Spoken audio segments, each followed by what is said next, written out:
Balik tayo guys. Ayan yung itsura ng buhok ko kapag walang Cloud Slick Styling Gel. Mahigit 1 year ko na rin itong ginagamit at very recommendable siya. Gawa ng ang dami ko nga mga patay na buhok. So naglagay nga muna ako nitong O2O na matte lipstick dahil gawa ng parang ang putla ko naman dyan sa camera.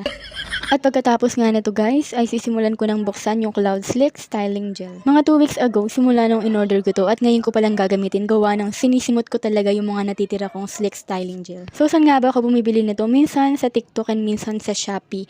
Same lang naman sila at pareho lang sila ng store. So ilalagay ko na lang yung link sa comment section. So isa nga sa kagandahan nitong Cloud Slick guys, ay hindi siya nagkakaroon ng puti-puti sa buhok mo kapag natutuyo na. At very clean girl yung atake niya. Dahil nga yung mga tutsang-tutsang sa buhok at yung mga patay na buhok ay naaayos niya. So nakaharap nga ako nito sa salamin dahil ang hirap nga naman maglagay kapag sa camera ka lang nakatingin.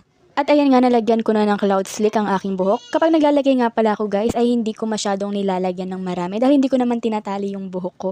Talagang nakalugay lang siya, kaya sa taas ko lang nilalagyan. So dito itatry ko yung tali na buhok na lagi kong ginagawa. So hair clip lang yung kailangan sis ayan lang yung pinakamadaling style na buhok na kaya kong gawin. Itatry ko nga rin gawin dito sa right side ko dahil yung lagi kong ginagawa ay yung dun lang sa left side. At pagkatali ko nga guys ay bugsh, pang Disney princess ang atake, charis lang. At hindi nga mahigpit yung pagkakaklip ko kaya naman natanggal siya. At tinanggal ko na rin yung kabila dahil ayoko ng ganitong tali ngayong araw. Mga ganito ako mag-ayos siguro once in a blue moon kasi pag nasa bahay ako hindi talaga ako pala ayos. So yun lang guys, hanggang dito na lang. Order na lang kayo sa comment link. Bye bye!